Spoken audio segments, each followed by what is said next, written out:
Hello, ఏంటి tooth పేస్ట్ల దగ్గర కూడా అవుతామా మనం? మీ బొక్కలో ఉప్పు ఉందా? వాట్? అదే మీ టూత్ పేస్ట్ లో ఉప్పు ఉందా?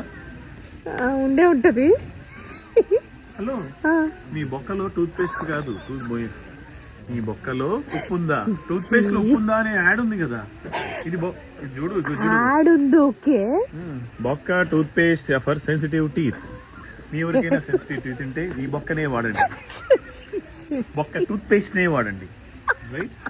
మీకు కావాలంటే ఒక సెన్సిటివ్ అయితే ఇది వాడండి. తర్వాత ఇంకా వెరైటీస్ కూడా ఉన్నాయా? నల్లగా ఉండే తెల్ల బొక్క అయితే ఇది వాడండి. ఇదేంటి ఇంత పెద్దగా ఉంది? Such a bad boy you are. ఏంటి నిజంగా ఇది? హలో, నేనేమైనా తయారు చేస్తున్నా అనుకుంటున్నావా? ఇవన్నీ కాదు, మీకే ఎందుకు కనబడుతున్నాయి నా డౌట్. ఎదురుకుండా ఇంత పెద్ద సెక్షన్ ఉంది చూడు. సెన్సిటివ్ టీత్ వారు కంపల్సరీ బొక్క వాడండి. రెండుకి ఏంటి డిఫరెన్స్ అన్నారు? ఇది మింట్ క్రీము, ఇది ఫ్రెష్ క్రీము, ఇది టూత్ పేస్ట్, ఇది ఏంటో మరి ఇది తేడాలు మనకు తెలియదు.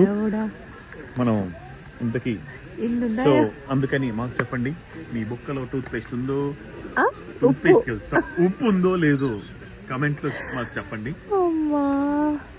మేము కోల్గేటే వాడతాము, మీలాగా అవి ఇవి వాడం. మేము సెన్సోడిన్ అలాంటి సెన్సిటివ్ వాళ్ళు సెన్సోడిన్ మాత్రమే వాడాలి. అదేంటి సెన్సిటివ్ వాళ్ళు ఇది కదా వాడాలి. ఏది? అదే మీరు చెప్పిన పేరే. బొక్క సెన్సిటివ్ వాళ్ళ కోసమా?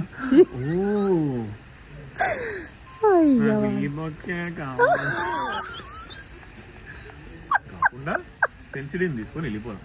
నేను సైలెంట్ గా సెన్సిటివ్ కొందామని వచ్చా. ఎదురుకుండా చూస్తే కరెక్టే చూసానా లేదా అని నాకు డౌట్ వచ్చింది. మీరు చూసాక మళ్ళీ మీ మీద మీకు డౌట్ రావడం ఆశ్చర్యంగా ఉంది.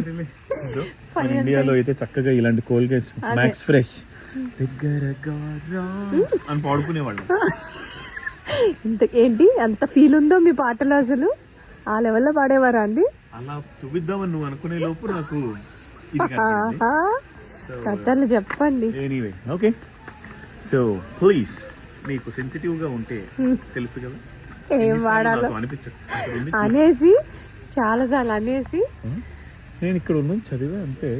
సరేలే, కొత్తది చూపించినందుకు థ్యాంక్ యూ. సో ఇంతకీ మన సెన్సిటివ్నా లేకపోతే వద్దు వద్దు వద్దు. బాయ్ బాయ్ బొక్క. చిచ్చి.